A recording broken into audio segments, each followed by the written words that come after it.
There's something here from Lotus Eaters. I was actually listening to this earlier this morning. This subject that I'm going to talk about today, I've been told that Dan covered slightly yesterday, but frankly, I didn't watch yesterday's podcast, and I'm going to do it better anyway. I was also on it, so we don't need to necessarily go over familiar territory if we have. Yeah, Dan was talking about how it's a sign that everybody is left wing and the Overton window, yada yada yada. No, Yeah, I'm going I to heard say that. it I don't agree differently. with that I'm going to say either. it correctly. Zoomers yearn for the return of the king. This was the Yes. entire premise of my trigonometry interview, and I feel so vindicated.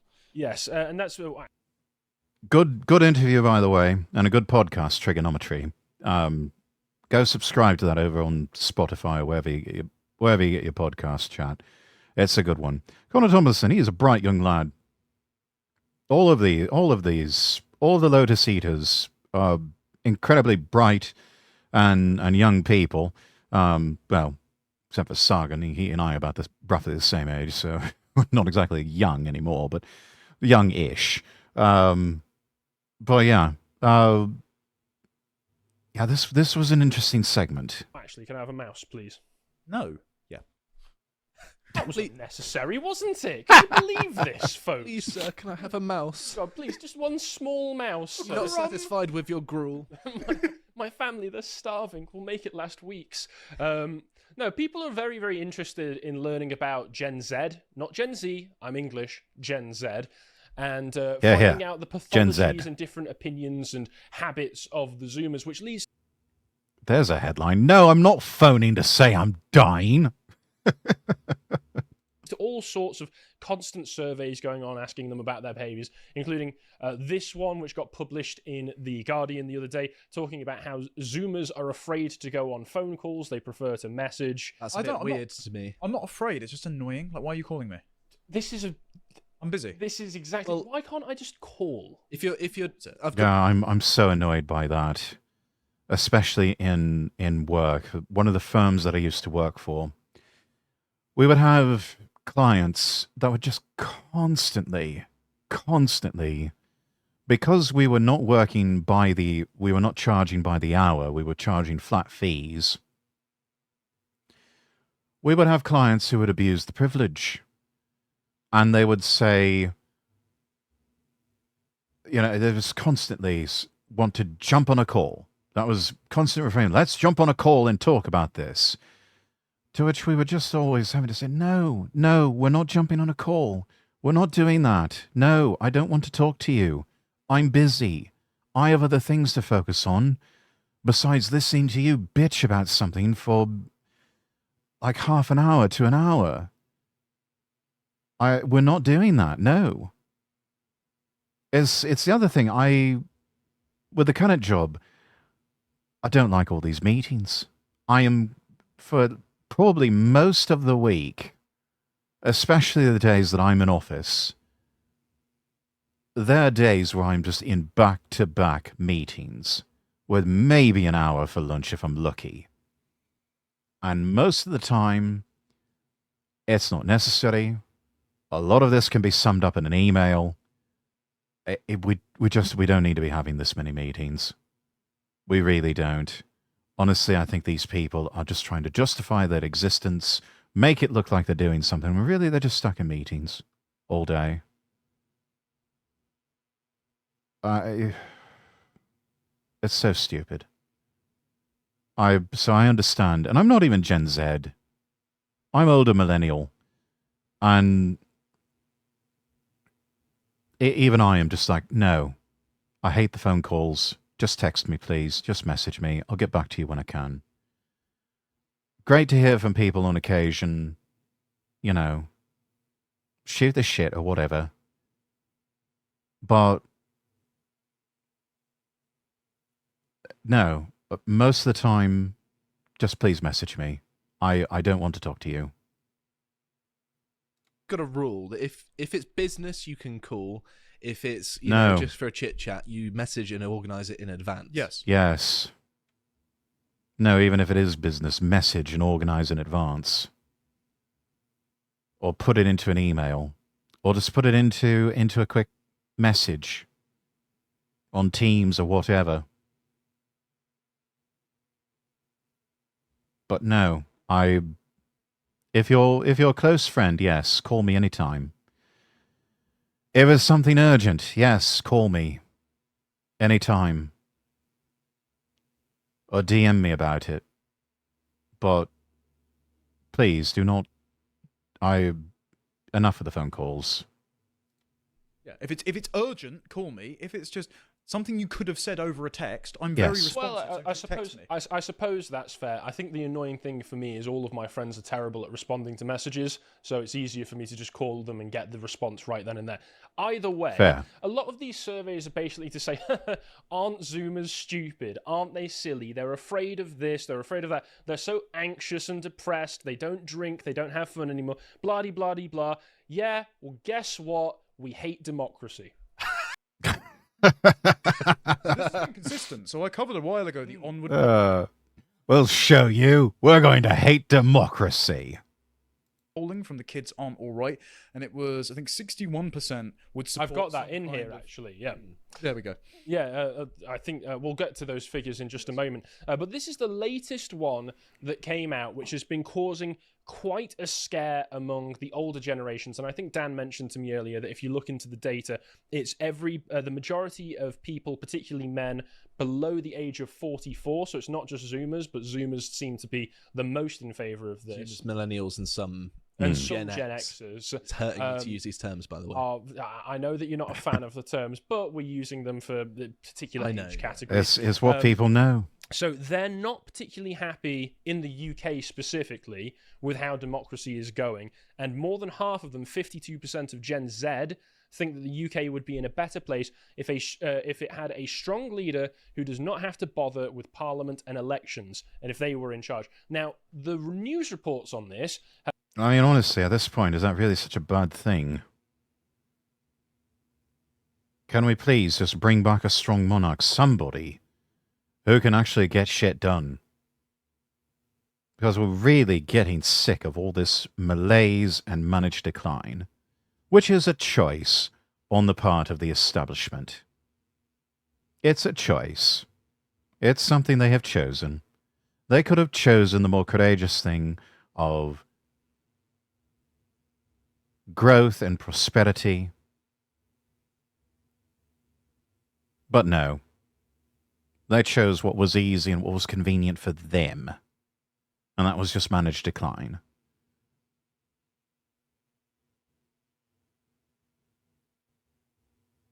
Because they lack courage and they lack vision. Have all been classifying and characterizing it as a dictatorship, so that you've got that nasty smear attached to it. Because people hear dictatorship, they think Hitler, they think Holocaust, they think we can't have that. What? Oh no. People don't like democracy. That means there's going to be goose-stepping soldiers on the streets. Yeah, no, that's not how that works. I mean, the definition given here, strong leader who does not have to bother with parliament and elections, could actually take a number of different forms, not specifically dictator, but it could also just mean a king. Well, also, that thing yeah, the English could just mean old-fashioned king who doesn't have to worry about a parliament or a bunch of civil servants getting in the way of enacting policy. Someone who can just step in and get shit done. English were governed by for centuries. So it said 33% were amenable for the army taking charge, and 47% said that we need a revolutionary reconstitution of the way we do life in this country. They did. I mean, alternatively, as opposed to a monarch, military hunters are actually quite effective. I mean, for a long time, Chile was a military junta. Augusto Pinochet took over and basically hunted the communists like dogs and brought about a new era of prosperity for all of Chile. He ripped them out root and stem. And then everybody, except for him, became so ashamed of their own success that what do? They let the communists back in. Except now they're just calling themselves democratic socialists. And now they are proceeding to fuck everything up again in Chile.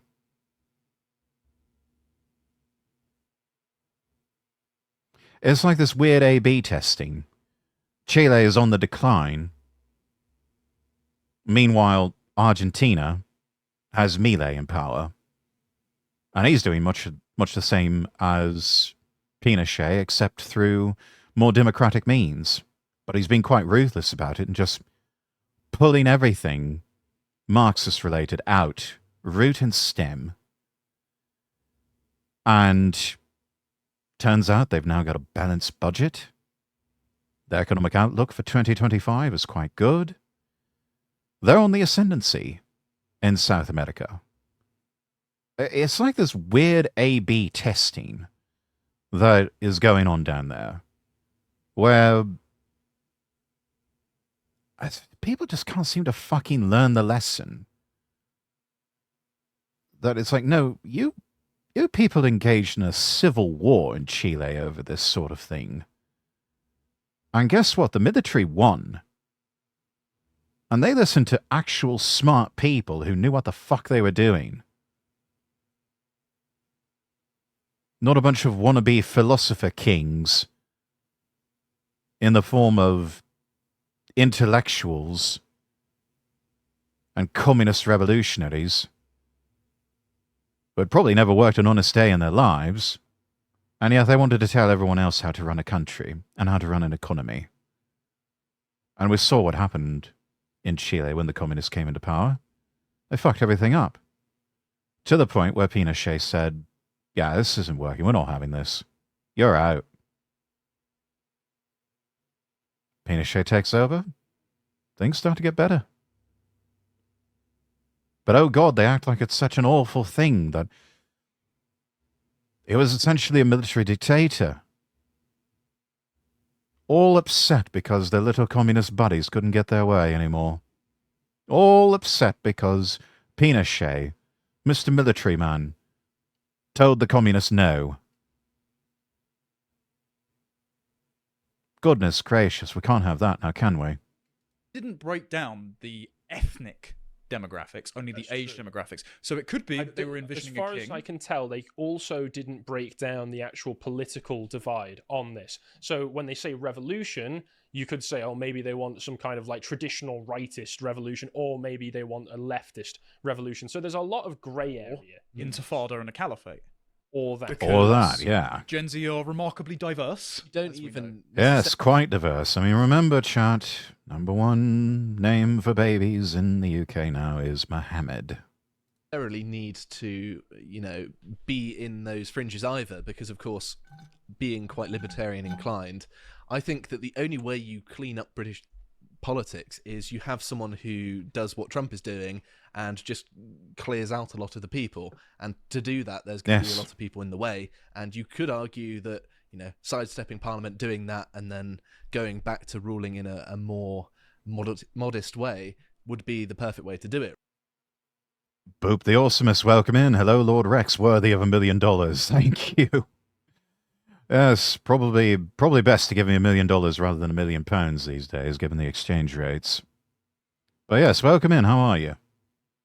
Right. So you can even argue for this sort of thing from a more liberty-focused. Well, I would argue the smaller the state, the greater the liberty. Yeah, but to get to that point, yes, you need to do a lot of politicking and clearing out. You need lots of power. And Donald Trump is showing us right now that it is possible even in the modern era. So to give my own perspective on what I think is going on here, not just obviously not covering all of them, because as you mentioned, the lack of an ethnic breakdown or a political breakdown in this means that it could be going a number of different ways. But I think in the most common sense reading of this, it's that people are sick and tired of governments that do not work. This government that we have, particularly in the UK... We're tired of the brokenness. We want things fixed. We want them fixed now, and we want them fixed for good. None of this, we'll have to come back and do maintenance on this later on so that we can make sure that we keep people dependent on us. No. No. Fix it once. Fix it for good. And let's move on. No more games. Is hideously incompetent and refuses to take accountability or responsibility for anything that it does. It always wants the credit if something has gone right. You know, if they manage to deport 10,000 people under the rules that were established by Suella Braverman last year before they even got in, the Labour government, for instance, is more than happy to say, see, we're doing what you want. But the second that something goes wrong, the Ruda Cabana is probably the most recent instance of that, they want to point to hatred of the far right and start clamping down on your liberties. People are sick of this kind of anonymous, caretaker style government where everything is the responsibility of this department or this department, but actually it's not their responsibility because they're saying it's these guys. And No, it's just a gigantic shell game where they all play past the parcel. Everyone just handing responsibility off to the other one, blaming each other.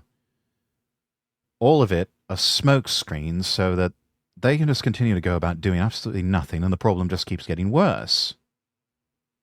It's madness and it cannot go on. And the younger generations have had enough.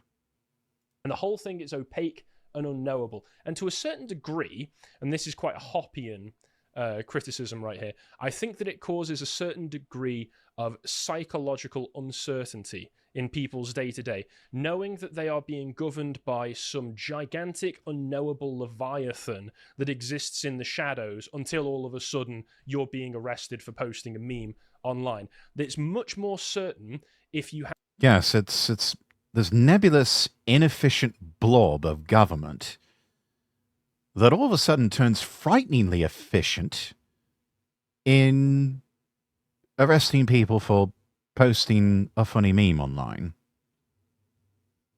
Strange how all of that works. Pyon Lee, welcome in. Thank you for redeeming Not First. Also, hello. How are you? Have a direct link to responsibility of the person in charge. If there's a centralized authority figure, well, if something goes wrong, you can blame them. If something goes right, you can thank them. If something needs to be petitioned and changed, you can go to that leader and petition them. There's a certainty and a simplicity to it, which has just been completely swept away by what we now consider to be liberal democratic governance, which is really an oligarchy supported by an enormous civil service. That's all it is. An oligarchy with an army of civil servants. An oligarchy that pretends to care about the people, but really they don't give a damn about the people. If anything, they hate the people that they govern over and want them dead and replaced with a more compliant underclass, which is exactly what they're doing with mass immigration. There are two things to say here. The first of which is a very obvious point of, in the past, people used to petition the king, and it's pretty obvious who you go to, right?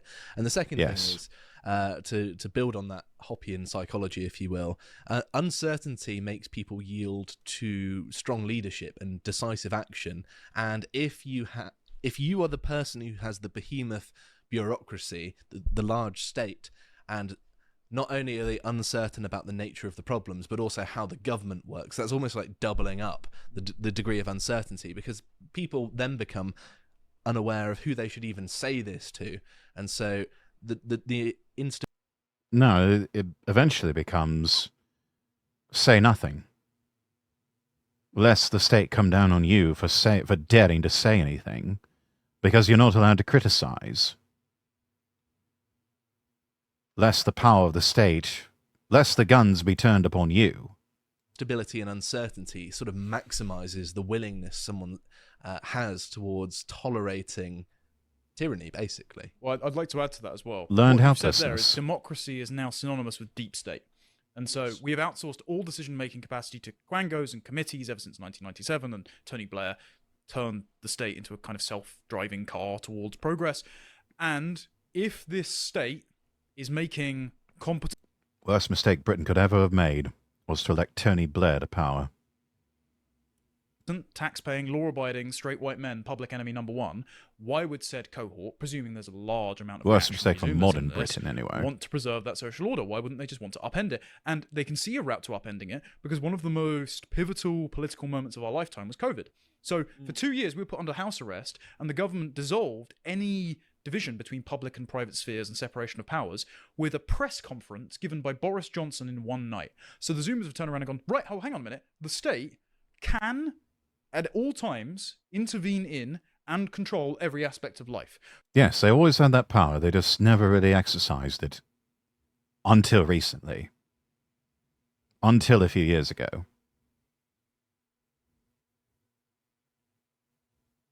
They always had it. The idea of democracy in the traditional sense and freedom and liberty was really just a veneer. So there's no excuse for incompetence or inaction anymore.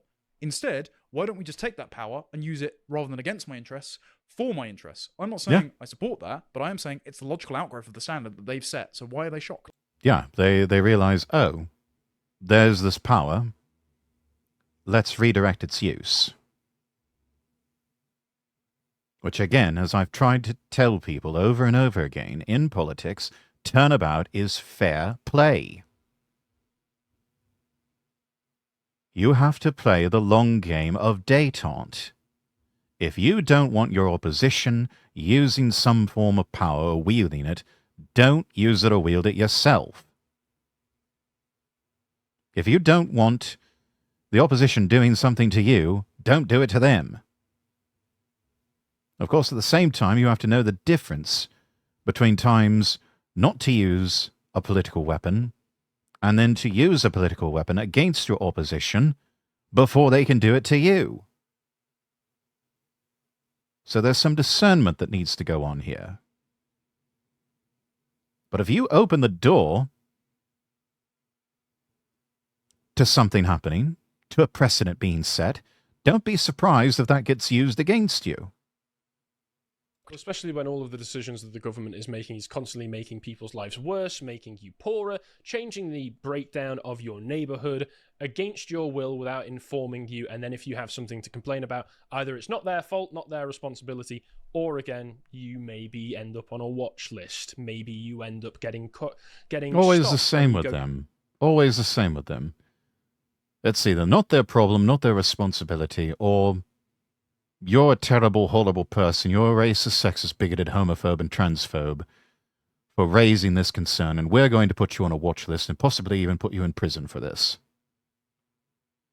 Because how dare you notice things? Go through the airport and interrogated over your opinions.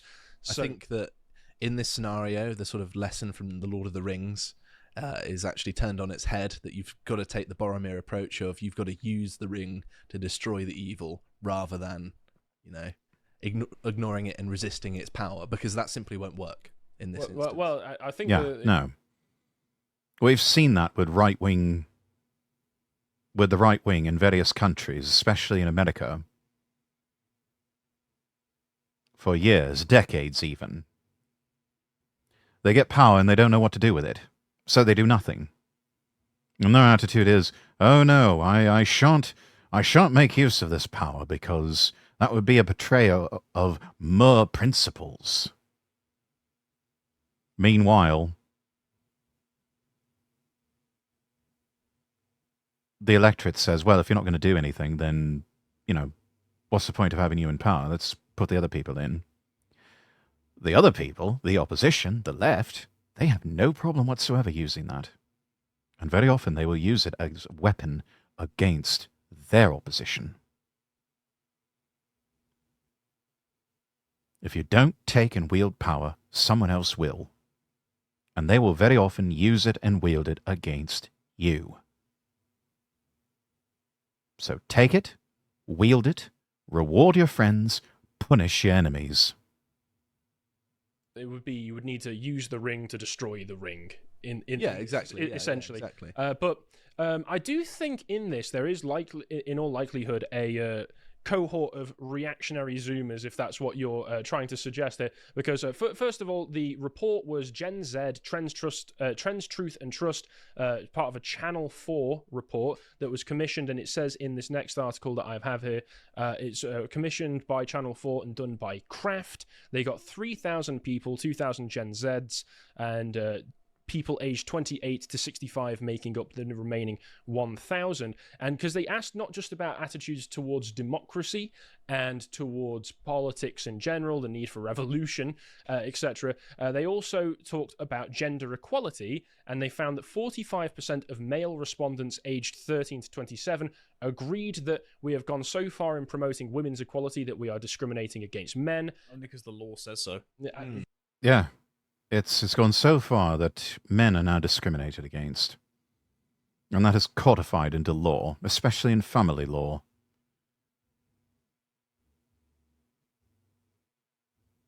Yeah, exactly. You can point to the criminal statutes that point that out. A further 44% agreed that when it comes to giving women equal rights, things have gone far enough. So this survey has found that the British people are tired of women. The same.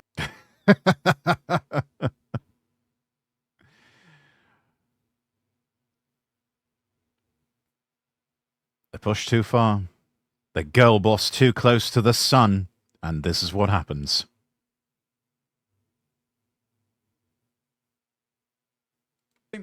The same. Thank you, Bernie Sanders. The same polling was found precipitating large Zoomer male support for Donald Trump. So, if let's say Reform UK decides to just copy the Trump phenomena and bring it over, you've got a ready-made, underrepresented voter base that are only going to grow as demographics increase over time. So, and Labour already sent people over to help the Hedis campaign last year, and a fat lot of good that did. It didn't work. It just didn't work.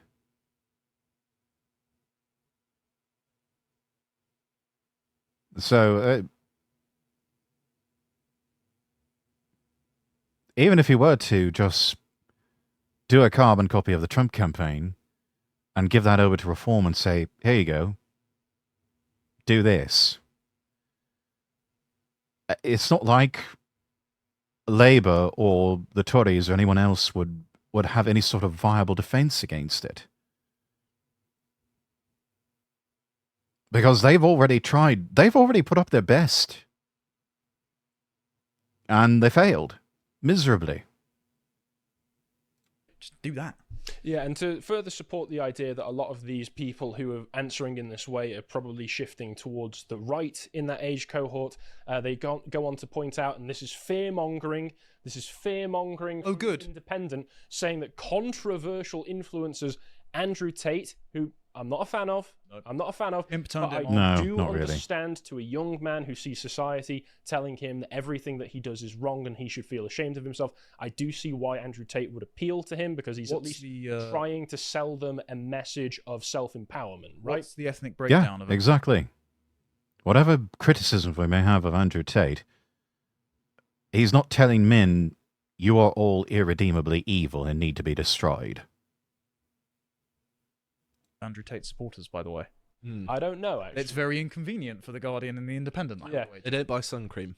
But controversial Or influences, Andrew Tate and Jordan Peterson were among those to command similar trust by 42% of men. Again, whether or not you agree with Andrew Tate or Jordan Peterson, I'm a much bigger fan of Peterson than Tate, you can see why they're trying to give people a positive message. They're trying to give young men a positive image of themselves. So you can see why that might appeal to them. Another 25-year-old male participant from Penryn, Cornwall, said he felt targeted because he was a regular straight white man who has had a cultural advantage in the past, is swinging back the other way to a point where we potentially risk discriminating against us in favour of the people in minority groups. An 18-year-old from Hitchin, Hertfordshire, said, I believe the man has to be the provider, and he has to provide for the family. I see in my life around me, a lot of people are just not into that anymore. I personally think that a man has to provide regardless. Same with women nowadays, I suppose. I believe that that's a woman's choice. They shouldn't be discouraged from being a housewife. So these two perspectives... Based. Mega based. Rocky to welcome in. Now, what did Andrew Tate do? Well, he formed his own political party, the Bruv Party, and apparently he wants to be Prime Minister. Good luck with that. But no, we're talking about young people and their sympathies towards Andrew Tate. A lot of finding a lot of cohorts in Gen Z, and who just they're just like he's not saying that we men are irredeemably evil and need to be completely destroyed. He's no interest in girl bossing too close to the sun, which apparently has resulted in a notable number of members of Gen Z, probably even a majority, saying, yeah, all this focus on women's rights and everything, it's become a bit much these days. And it has come at the expense of the lads. Yo, narrator voice, hello.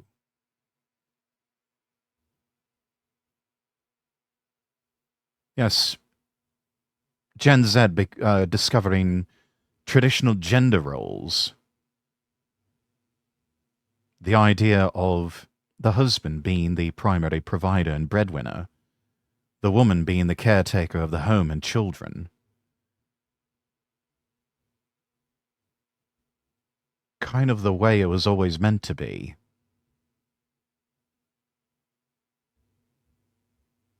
To me, common sense. That second one is basically what I believe. Yeah, but Yeah. I assume that the Independent is trying to highlight them so that you know that it's evil far righters answering that they want a dictatorship. What's because evil they about- want It's not working. Not with me anyway, and probably not with a lot of people. Where it's like, damn, that actually sounds awesome. Let's do that. Not gonna lie, toxic femininity breeds someone like Andrew Tate for real. It does. And for well over a decade or several decades, we've had nothing but toxic femininity in the culture and within the halls of power in the West. It was toxic feminism that came after me for just posting a Bible verse that said, to illustrate the point that, we've got this corrupt Episcopal female minister who is lecturing the president to his face in a church service that, you need to basically just repudiate all of your constituents and not deliver on your campaign promises and show fealty to XYZ special interest group. Turns out she was profiting handsomely from that sort of thing, not only with a very lucrative NGO that she had going on, but also living it up in a rather expensive mansion. But hey, tell me more about the prosperity gospel, please. And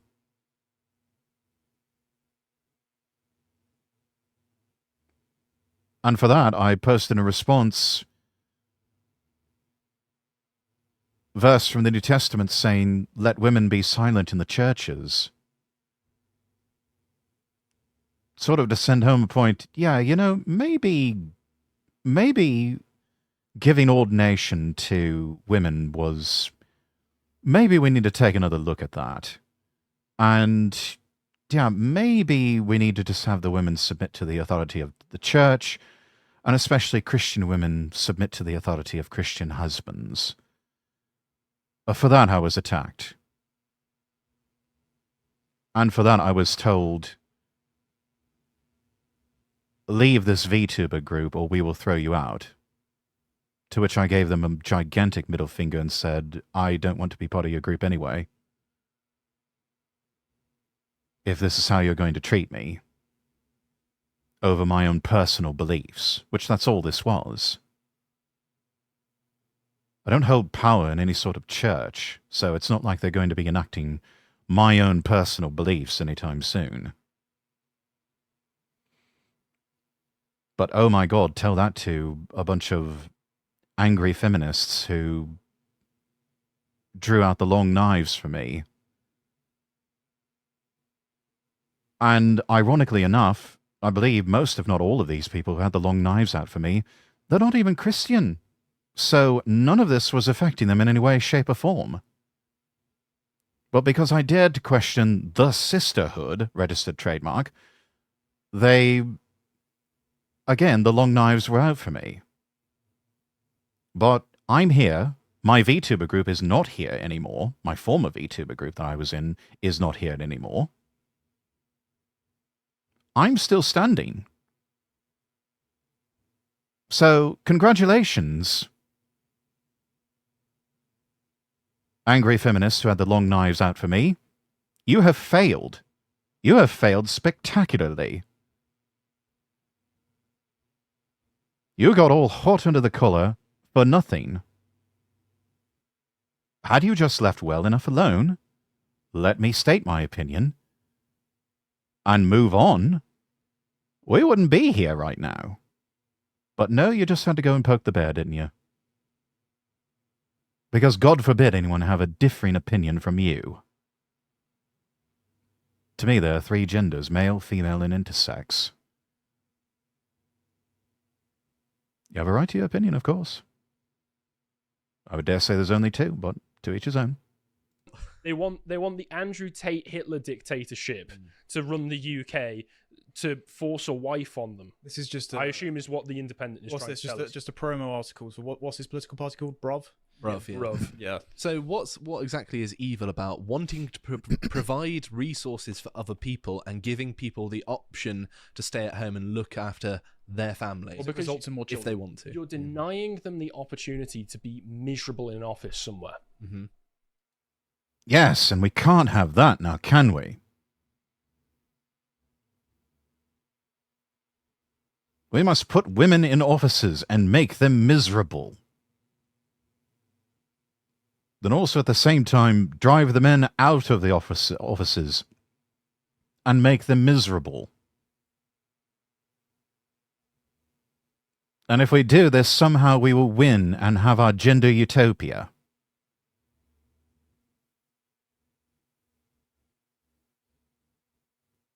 I'm struggling to see how they make that connection. And it doesn't really sound like utopia to me. It just sounds like hell.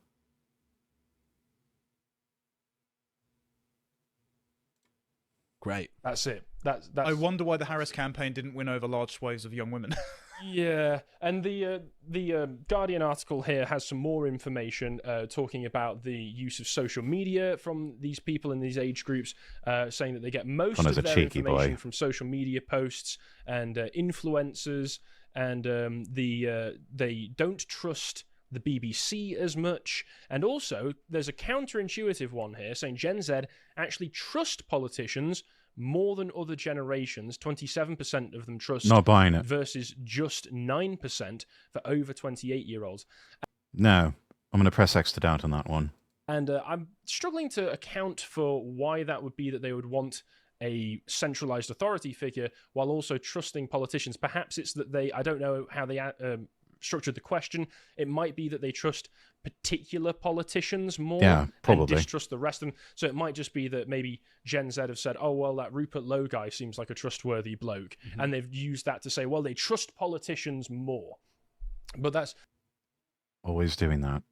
Always that sleight of hand. Again, you don't hate the media enough. interesting. So, of course, this, as you mentioned, is not a new thing. In fact, Onward themselves had this graph going up to 2022. Look is at the one that this I got Dan graph! to pull up yesterday, by the way. Ah, yes. Well, References frequently. it's interesting to me that it's around 2019. Yes, bro, but intersex is naturally occurring, not artificial occurred like gender transition. Perhaps so, but I would say that from a scientific standpoint, it is what would be considered on the genetic level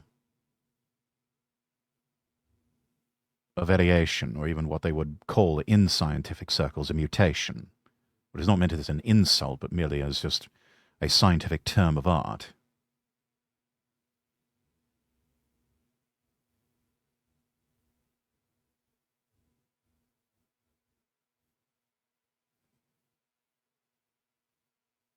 But just because you have in science a variation like that, don't know if I would go so far as to say that's a third gender. Not at least as far as humans are concerned. But again, just me. That it suddenly spikes up for everybody, and then the older generations all start to simmer down in their need for That was a the king, Brexit dictatorship. Yeah, we all start out as radicals in our youth, and then eventually you start to grow a bit more pragmatic about things. Hopefully, maybe. Then again, these are radicalizing times for a lot of people, even older types. That they're like, nah, we can't moderate. We can't afford to moderate now. So, more like radicalized by the times. Wasn't it? Yes, it was. But the younger generations have said, no, I still don't like this. But the most interesting thing for me is there was this report attached to it that tried to explain this because, oh my God, the kids want a dictatorship.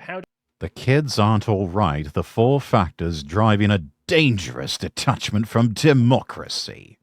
Oh no, we can't have a detachment from democracy.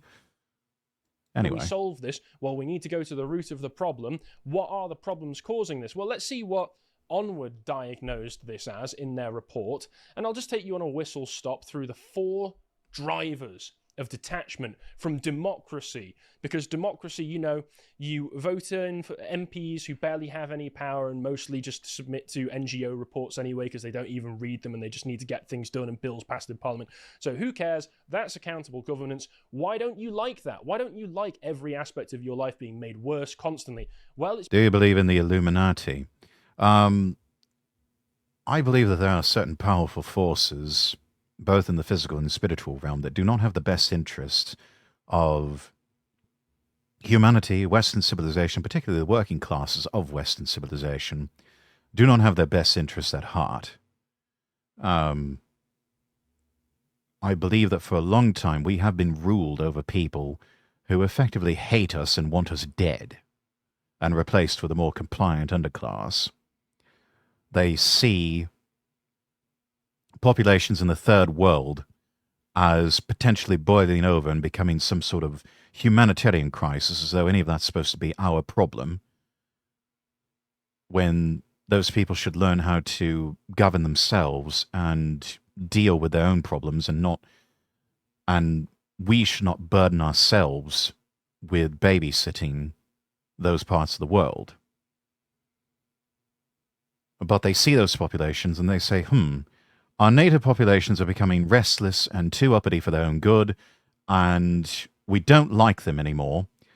Why don't we just replace them and bring in a more compliant underclass that will actually just do as they're told?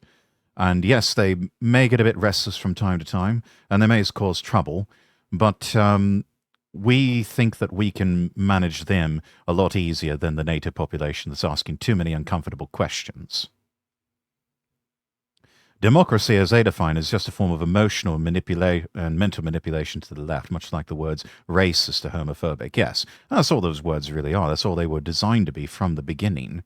You go back far enough in time, there is no concept of racism or homophobia. It's just the concepts of what is considered morally correct or morally wrong according to a particular society, a culture.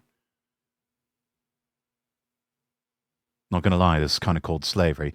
It is, in a more modern sense, except everyone, for the most part, is getting paid, and some people are getting paid quite well. But yes, it's still that malevolent view of, who's going to pick the crops?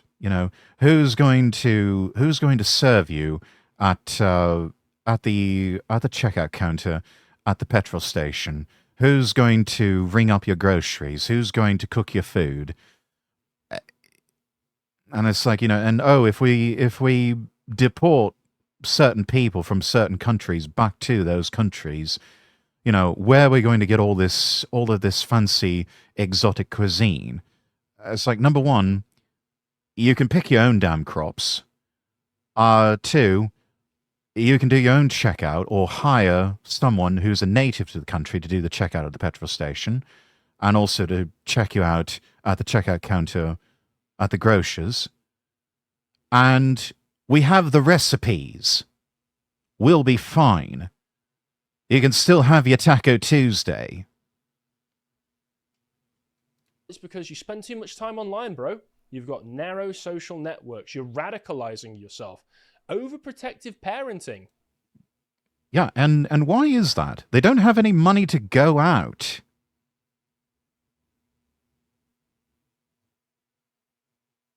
So they're turning to virtual social circles. And is it any wonder everybody's looking around? It's like, gosh, things are pretty rough in my life. What about you? Oh, yeah, it's pretty rough for me too. What about you? Oh, yeah, it's pretty rough for me too. Well, who or what is responsible for this? And they start to talking amongst themselves and they start noticing things. And then this is how you get here. If your dad Overprotective parenting, declining independence in childhood is depriving young people of social skills and resilience. was a dictator at home, then you'd know how bad it was. Why don't you just hate your dad more? Well, then you would know why dictatorship is bad. Despite growing numbers of children not growing up with their father in their home. Yeah, it's like, gosh, why don't you hate your dad more? What dad? There's so many people growing up in fatherless households.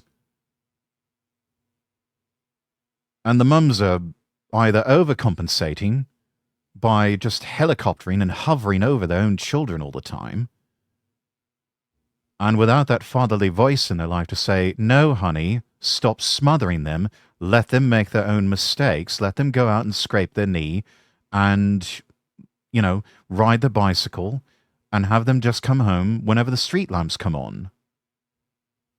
But also at the same time, we're in increasingly unsafe countries and increasingly unsafe neighborhoods where is it any wonder that parents are not letting their kids go out and play? Or they live in societies and cultures and municipalities where child protective services get called on them for letting their children go out and play in their own front yards on their own bloody property. You mad at Mexico deportation? I'm most certainly not. If people are in a country illegally, they're breaking the law. They have to go back. Simple as.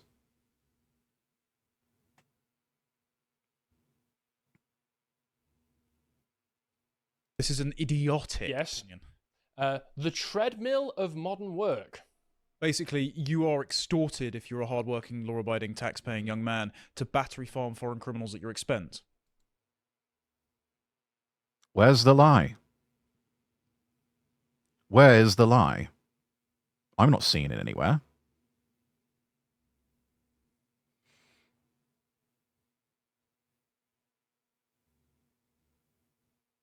There's so many countries, including the United Kingdom, that it's so difficult for people to find jobs. I can't tell you how many people that I'm in contact with in the UK who would love to find good, honest work. And they can't.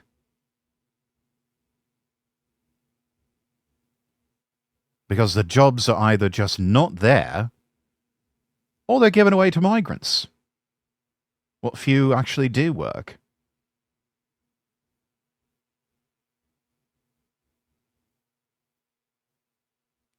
And yes, there is a problem in modern work culture.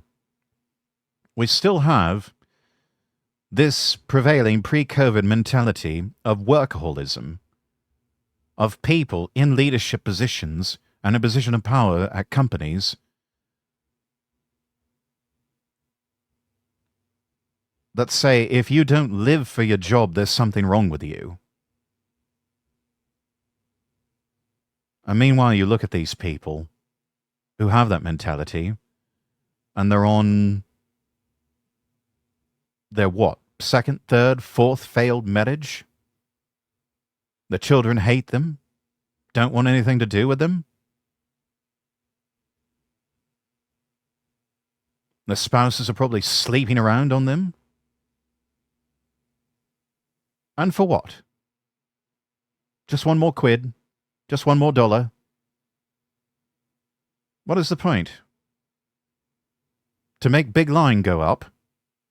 To look good for the shareholders? So that some executive can get their bonus? Justify their overinflated salary? Or just so they can manage the decline of that company until they can get their golden parachute? No, more and more young people, especially in the wake of COVID, have realized it's not worth it. You should not live to work, you should just work to live. And these people that want you to be so obsessed with your job and on the clock nearly 24/7, they are sick people who are just trying to take advantage of you.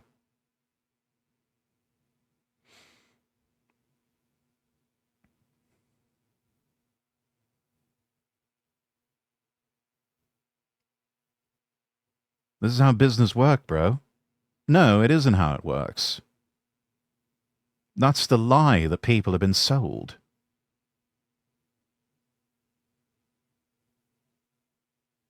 That's why we see things like quiet quitting, which is not really quitting your job. And it's not even really quitting in any way, shape, or form. It's just people saying, I am on the clock from 9 a.m. to 5 p.m., with possibly a break for lunch. I will do the work,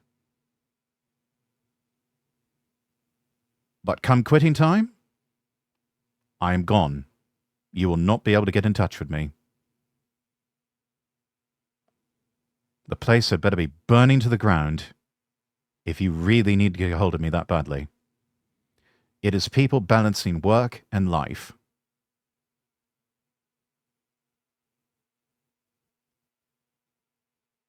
I remember one law school teacher I had. She was telling about a student of hers that was working for this one firm, and the attorney she was clerking for said, "Love that you're trying to balance work and life. We just wish you would balance it more towards work rather than life."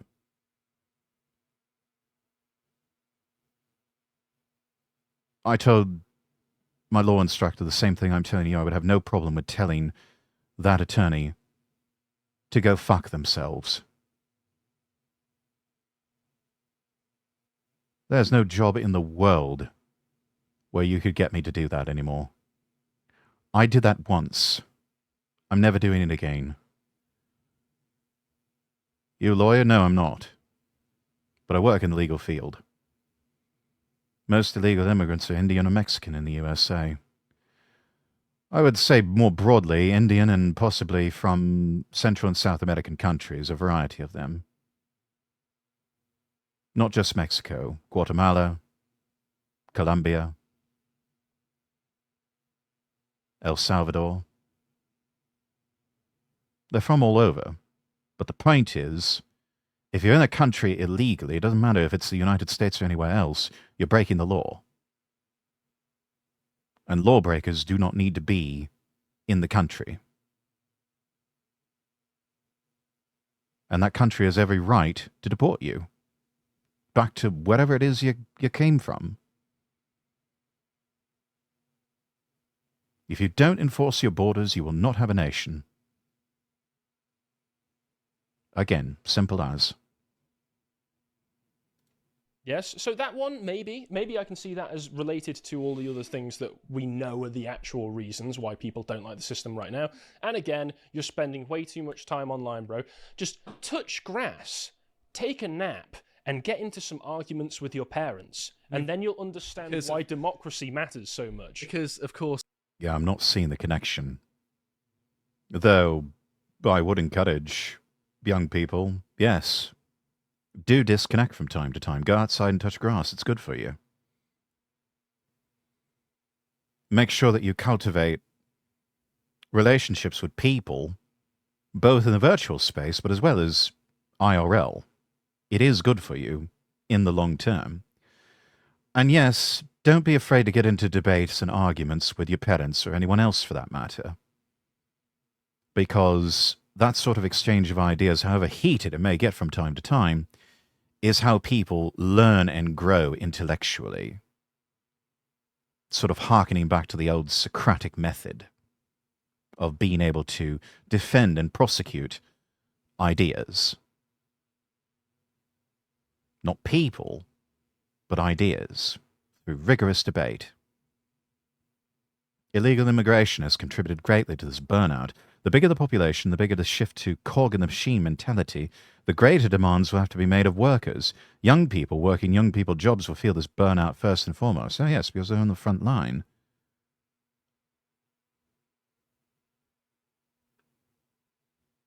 But as you're alluding to, Megalum, countries are more than just economic zones.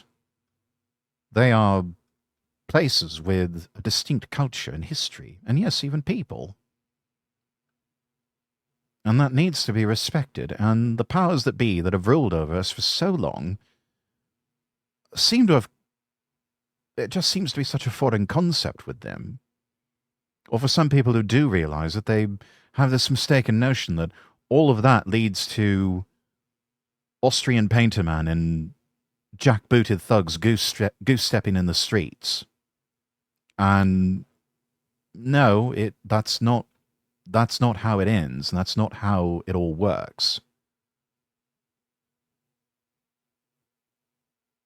A sense of nationalism and pride doesn't equate to new generation of Austrian painterman and goose-stepping jack-booted thugs. Yes, Rock Eater, that's what I'm referring to. The over 75s least in favour of this. They're known for going outside all the time, being very active. Not just sitting out in the indoors countryside. watching the BBC and having them told that liberal democracy is the absolute best thing for you. The key demographic for watching the news and paying attention to the mainstream media as if it actually matters. It should be noted, by the way, that Onward was formerly run by Sebastian Payne, who is Michael Gove's mini-me. What a Both surprise. in appearance and politics. Yes. Well, Imagine my this shock. report is over 2 years old now, and I find it funny that this overprotective parenting reason is being rolled out again by iNews for this latest report, saying that gentle parenting is now affecting democracy. I assume by gentle parenting they mean the same as overprotective parenting, just being too nice to your kids and keeping them out of trouble. Well, I don't kind of agree with these people, and I didn't have overprotective parents at all. Wow, now they're... It's almost like they're...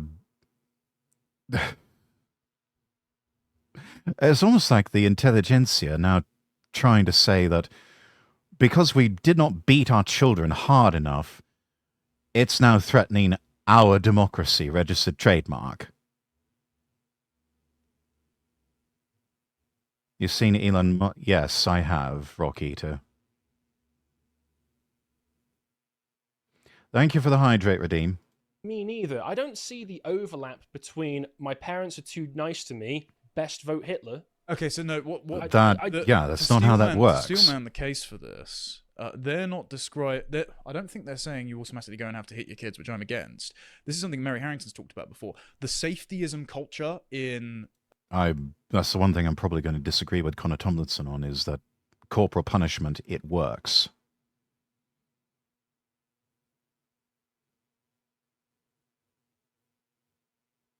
Cradle to higher education daycare, because we're so institutionalized, where if you fall off a wall, rather than the attitude that you're going to have with your daughter, which is like, oh, you're fine, it's just a grey, shake it off, immediately you have to write out a form and call the parents. I already have to fight the missus over things like that. If she bumps her head on something, she immediately runs to protect. I'm like, she's fine.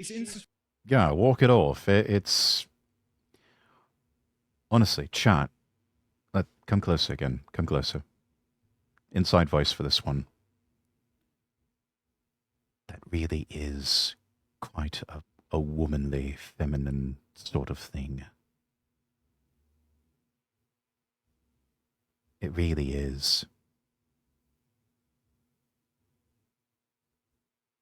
It's the more masculine notion to just say, rub some dirt on it, walk it off. And honestly, how we got to this situation is not enough people, especially strong men, stood up and said, you know what, just rub some dirt on it and walk it off. You'll be fine. Quit your whining and belly aching and just walk it off. Or even more aggressively saying, I'll give you something to cry about if you don't knock it off. Okay, step back. Fine. Institutionalized Give devouring her a motherhood. minute and she'll just get straight back up and be on her merry way. Well, that culture Yeah. that's been interned in very Let them bawl and squall for a bit, and then it's like, you're finished. All right, move on.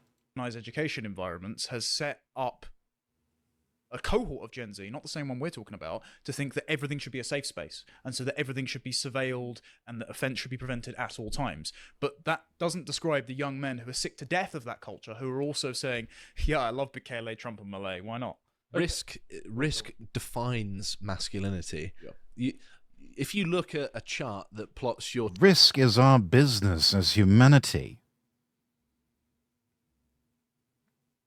I mean, it really is true, the old saying, nothing ventured, nothing gained. testosterone and your willingness to take risks, it is a straight line. That's all. Voting for right-wing politics. Exactly. It's Yeah, almost well- like there's some sort of health aspect to it, isn't Yeah, there? some kind of connection. But I also have another explanation. There's a great line between punishment and abuse. Oh, yes. No, there's a point where it becomes abusive. But physical correction is quite an underappreciated form of discipline that worked for us for a long time as a species. And then all of a sudden we just became, I don't know, victims of our own success. We felt that we knew better than previous generations that came before us and just decided, no, all of a sudden we can't have any of that whatsoever.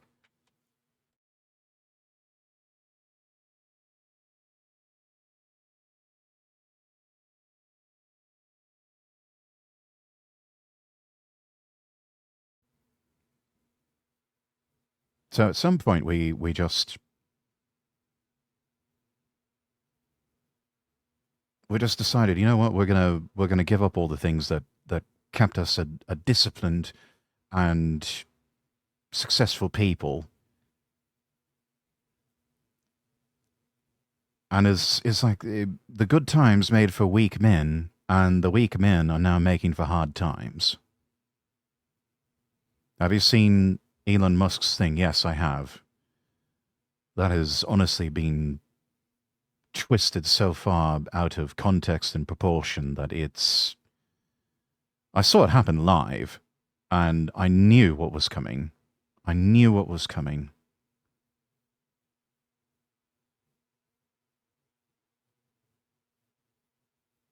For why it is that people don't appreciate democracy in certain states that can be found through examples in other parts of the world, which is, this example is South Africa.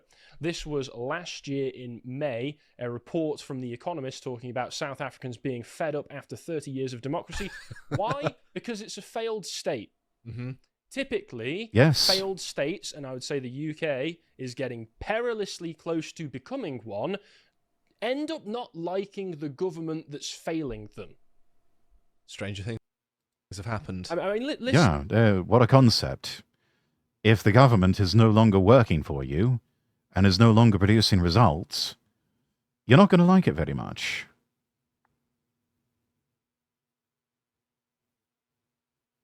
I only see not punishment of kids in the USA, else parts of work still do it. Yeah, and the ones that do are subject to some sort of discipline, they're better off for it. And you can probably see that in their own lives.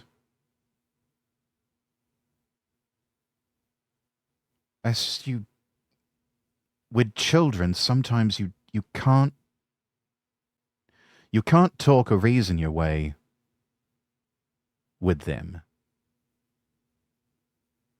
Sometimes they won't understand anything other than the proverbial rod.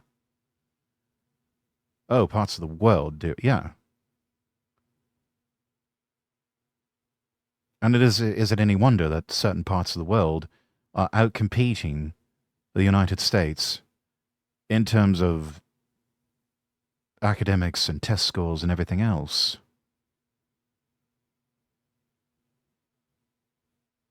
It's sad. It's pathetic. Listen to this. So this was 30 years of freedom in South Africa. The more socializing across racial boundaries, but South Africans said that race relations have improved since 1994, has been falling. Most South Africans say that they are dissatisfied with democracy and would ditch elected governments if an autocrat could do a better job. Why? Well, it's because South Africans no longer see their lives getting better. On average, incomes have stagnated. Power and water cuts have become more frequent, and corruption some days, by has the way. In other words, they want to go back to. I mean, to me, it sounds like they want to go back to the days of apartheid, when you really didn't have democracy. So it's like all of this fight and toil to end apartheid in South Africa. And what has that gotten them? Gay race communism. And a country that looks like an absolute war zone.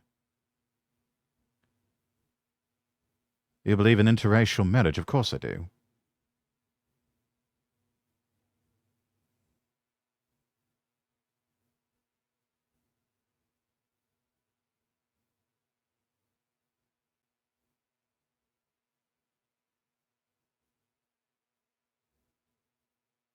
My own people are part of what could have been considered interracial marriage.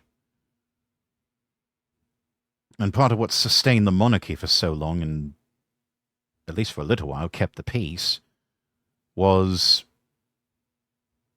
various royal families of different countries and different cultures intermarrying with each other. So of course I believe in something like that.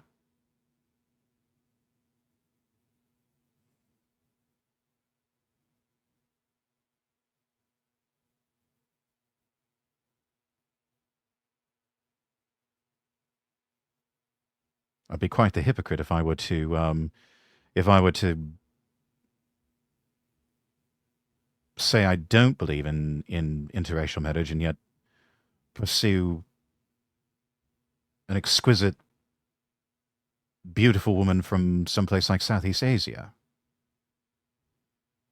which these days is sounding more and more like a good idea.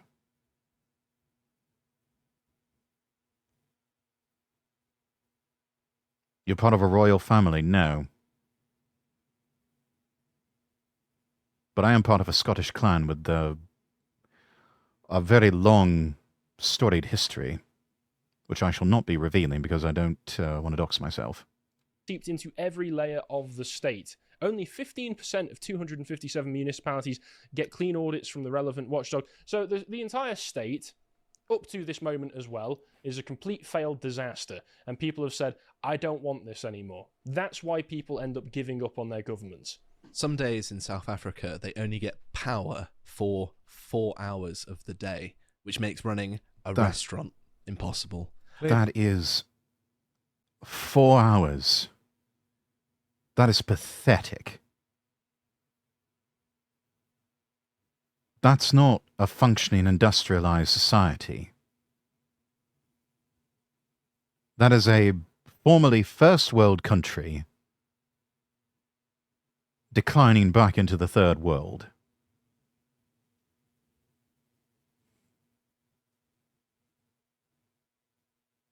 Because of some long-standing vendetta,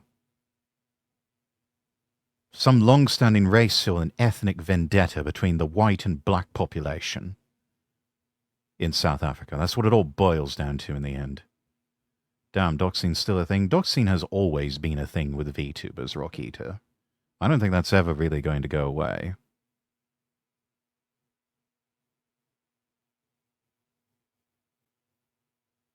But what I mean is I don't want to dox myself.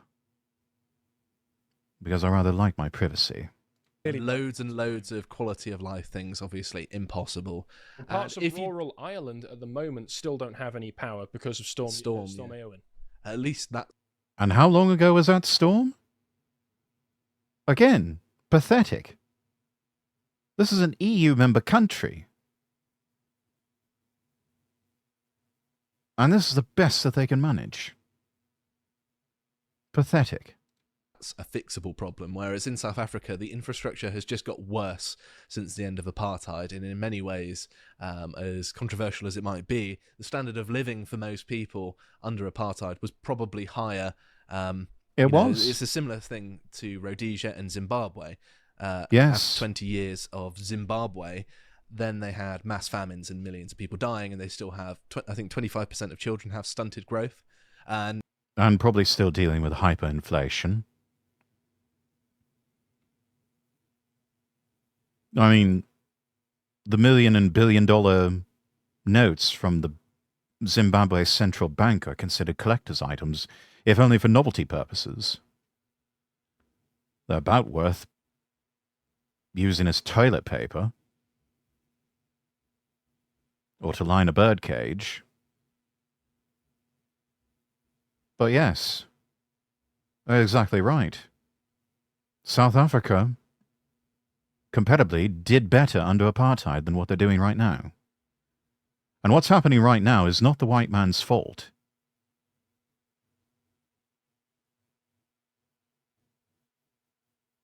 Whites in South Africa are a minority now. They don't hold any real power. This has all can be laid at the feet of the native population there. Their suffering and misery is self-inflicted. Zimbabwe hyperinflation not over? I don't think it ever ended. No.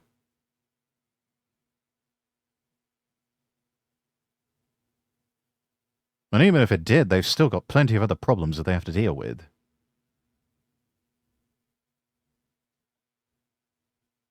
Another example of a country that was better under some sort of British colonial rule back when they were Rhodesia. At least in Rhodesia, it was still a functioning society. Zimbabwe is a basket case.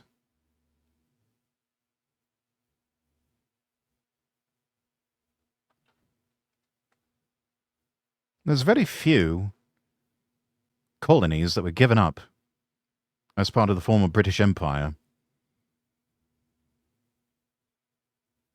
that have managed to make a good go of it as independents.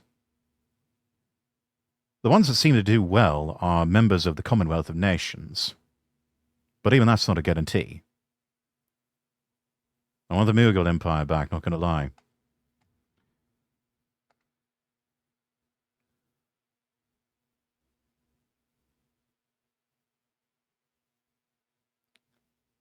Most of the younger generations, as we've seen here with this clip from Lotus Eaters, they want to return to strong men of power, strong monarchy, military leaders, and perhaps even some dictators, yes. But more than anything, we want functioning societies. As I've stated before, decline is a choice. The good news is you can choose differently.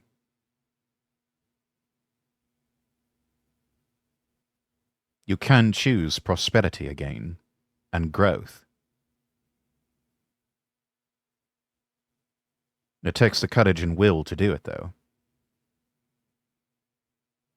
And sadly, we are still dealing with inept, impotent leaders across the West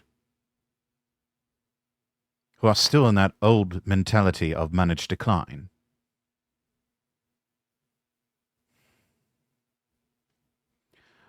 thankfully, touch wood, that seems to be changing. And here's hoping it's the beginning of a longer-term trend towards choosing growth and prosperity. And they had the highest standard of living in Africa when it was Rhodesia. Turns out race communism, not good. Yeah, doesn't work. But of Yeah. course, again, The moral of the story, gay race communism does not work. Who knew? like blaming gentle parenting, overprotective parenting, being online too much, the solutions advocated by the media are not solutions to, okay, maybe we should improve the country rather than make it worse. The solution is, how do we nudge people into just accepting that their lives are shit? Learned helplessness. Yeah, that's all that the powerful want out of us is just learned helplessness. They don't actually want to come up with solutions. It's all about how can we spin this and sell this to people to where they just accept it. How do we gaslight them into accepting mediocrity, into accepting managed decline and learned helplessness? And I don't think it's working anymore. I think the vibe has shifted so much in the culture that more people, especially who trend younger, are just saying, no, fuck all this. I want the good times back again. Why do the olds get to have the good times, but I don't? I want prosperity. I want growth. I'd like to see my generation make it back to the moon, make it to Mars.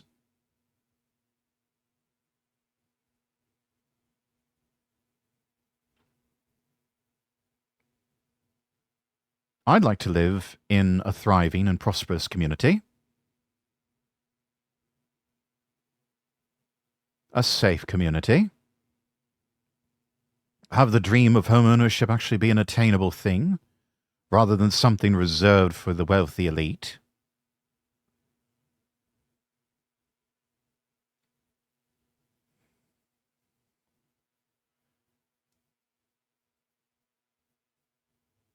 I was born to be a soldier of fortune and fought off land. I was forced to work a 9 to 5. True and real. True and real. Bro, because the British Empire, Southwest Asia lost their wealth, high standard of living, etc. It wasn't perfect, Rock Eater, but it was still a net positive when you look at the overarching, the arc of history.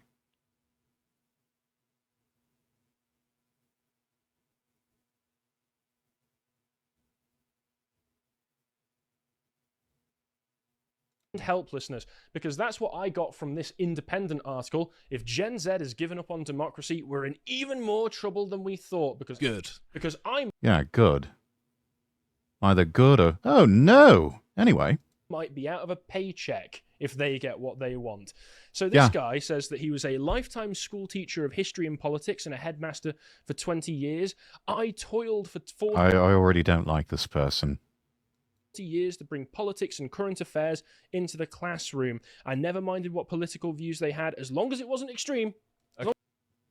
So as long as it wasn't right-wing in any way, shape or form, just varying shades of leftism. As long as it wasn't extreme, so you did. Insufferable then. So you did, but I cared deeply that they formed views on the biggest issues of the day, and I'm sure you didn't try and nudge them in any particular direction.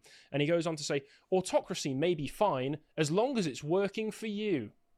Yeah, that's literally their That's the opinion. whole point. That's Yeah, the point. that's the idea. Make it work. Just make it fucking work. You all should know its dark underbelly. Repression of free speech. Wouldn't know what that felt like. God. Yeah, Wouldn't no know what that experience. felt No, like. Yeah. Thought crimes in the country. Arbitrary imprisonment. What's that? no. Never heard of that happening in this country. And the trampling of minorities. Boo-hoo. We're not a minority yet, but Boo-hoo. I don't No, care. but unfortunately, these lads and myself, I happen to look a lot like these lads, both as an anime character on the internet and also IRL, very quickly becoming a minority, not just in Britain, but also in the world. And there's a price to be paid for this as well. Because the persecutions are still ramping up. Not just on racial and ethnic grounds, but also on religious grounds, because these three lads, myself, were all, safe to say, Christian or imbued with some semblance of Christian ethics and faith. And even that is being persecuted by growing hordes of atheists and even Islamists. And oftentimes within our own homelands. Well, it's like the meme goes, no country for white men. Us, bro, born to be a soldier, forced to live peaceful life. Yeah, I mean, at our heart of hearts, we're warriors. We need frontiers to conquer and some sort of enemy to fight. Maybe not an actual physical enemy, but some sort of proverbial enemy. Because people have taken that soldier or warrior mentality and applied it to invention. I mean, I'm Scottish. We've certainly applied that in fields of engineering, also in philosophy, in many realms of human existence, and have made things so much better for the world. I am immensely proud, not just to be British, not just to be an Englishman, but also especially to be a Scotsman. Because we have taken that warrior mentality and we have learned to sort of beat the swords into plowshares and really make something wonderful, whatever it may be. Conquer a challenge of the times. Whether it's building the steam engine or, perfecting the automobile, even though it's more of a German invention, but you get the idea. Maybe not even a soldier, but we're built for curiosity and discovery, and had it stripped from us or demonized. Exactly. We're warriors and we're also explorers. And there's still so many frontiers out there to be discovered and to be conquered in a sense. And for so long, yes, we have had that demonized within us. But I think that's finally changing with the help of some people who have just got this single-minded autistic fixation about getting back into space and launching rockets to the moon. And God bless those people for it. As much as people, especially as of late, may have their disagreements with Elon Musk, one thing you cannot take away from him is that he's doing some really cool and awesome shit that you normally would have only seen in science fiction movies in the 50s, and we're actually going up into space, and yeah, it looks like we actually have a fighting chance to get back to the moon and onto Mars. And so I hope he never loses that, but I don't think we have to worry about him losing that. I don't care about the feelings of minorities. I don't care what's good for them, because what's good for them is what's bad for us, and that's been prioritized for decades at this point. And then he goes on to accidentally... Yeah, and Asmongold even had comments about this. It's like, why would I vote or advocate against my own self-interests? Native populations of Western countries have been gaslit into believing that it is wrong for them to advocate for their own self-interest. That they must put the foreigner first. That they must put outsiders first. And that they are morally reprehensible for looking out for their own. It is backwards, and it is wrong. And it is time for this mentality to end. Second season of Cold War? I certainly hope not. I think we I think we've had enough of wars, rumors of wars. I'm all right with national rivalries. You know, there's such a thing as a healthy rivalry between countries. But I'm also, in the end, a man of peace. I don't believe we need to be waging war against every other country in the world. It especially doesn't work when what you get is an invade the world, invite the world sort of mentality. Because that just stirs up problems internally. That's taking the problems of other countries and importing them on the home front. Just saying, because of Cold War, we went to the moon. I mean, yeah, fair. Russians got into space first, but we were the ones who went to the... Well, we, being the US and the West, were the ones who went to the moon.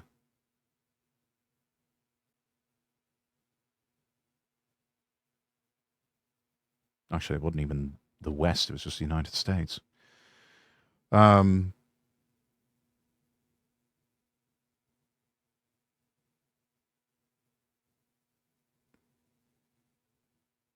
So yeah, I suppose it was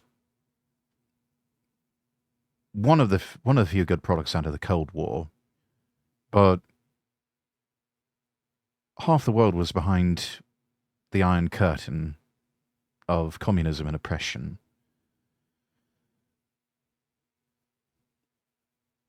I'm glad we don't live in those times anymore. We can't go back and change the past, of course. But I also don't believe that we need to return to a sort of Cold War mentality of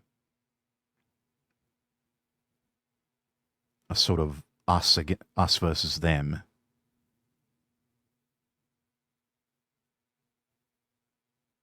I don't see that as having a relevant place in the world anymore.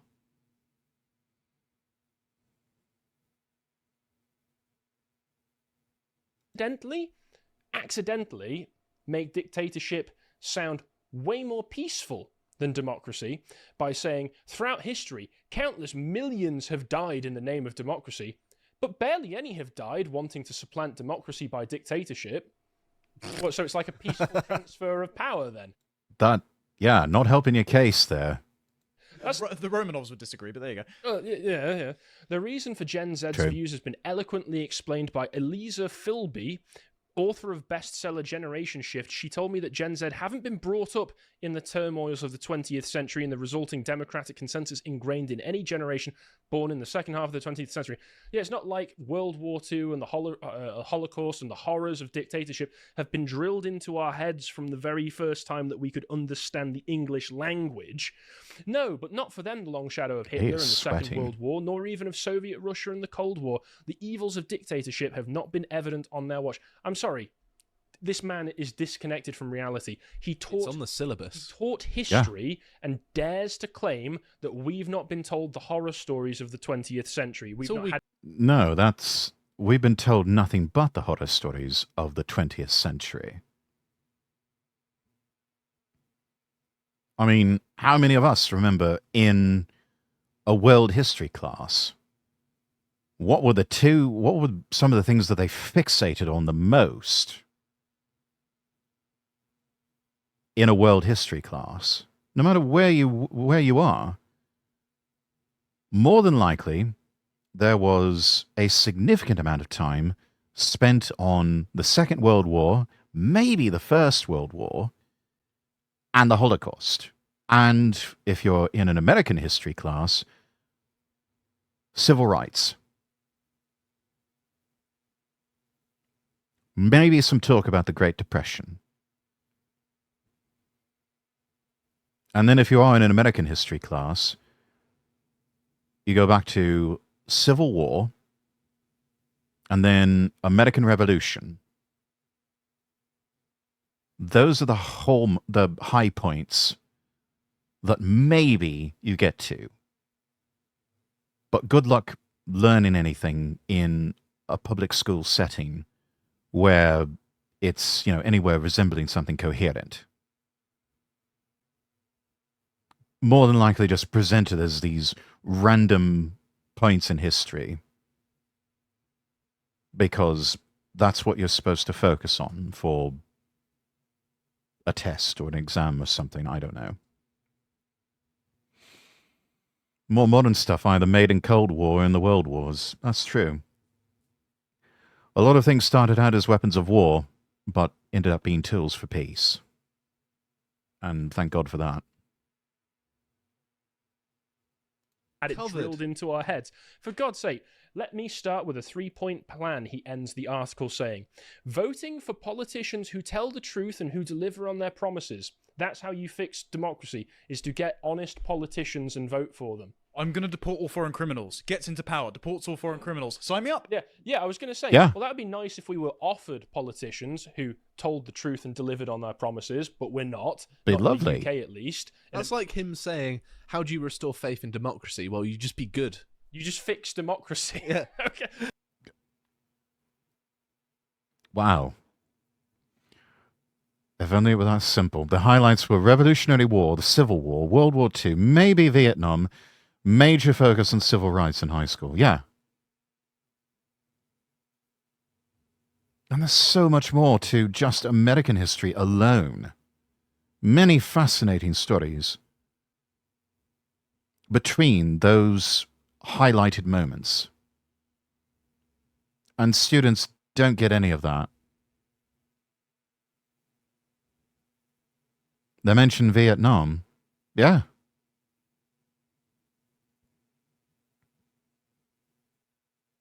In an American history class, yes.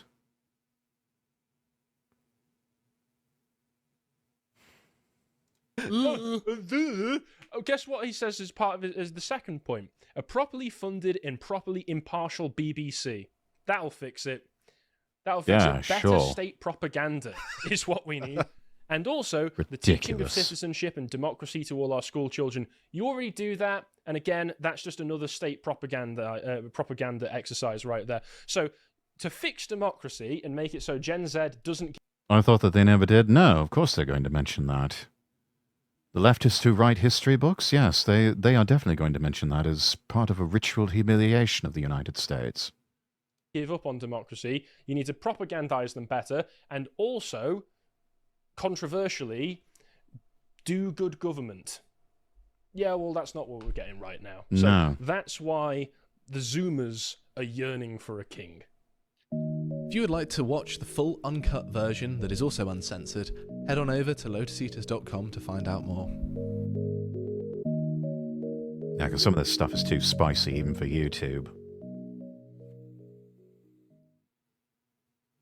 Which is why I probably could never really... I much as I would love to be, if asked, I would love to be a guest on the Lotus Eaters just to talk with the lads. I fear I would probably last all of 5 minutes before they're just like, mate, you can't say some of this stuff. You are going to get us in so much trouble. I fear I would be too spicy even for the Lotus Eaters. Which is kind of sad given the absolute state of Britain. Thank you so much for watching. If you enjoyed this video, don't forget to give it a thumbs up and share it with your friends. Subscribe to the channel and click the bell icon so you never miss an update. If you have any thoughts, questions, or ideas for future videos, drop them in the comments below. I'd love to hear from you. You can also follow me on Twitter @LordRexworth for more updates and behind-the-scenes content. And if you want to support the channel, check out my Coffee or Throne pages. Links are in the description. Finally, be sure to visit lordrexworth.com and follow me across all platforms. That's lordrexworth.com. Until next time, I wish you all the best, and God bless.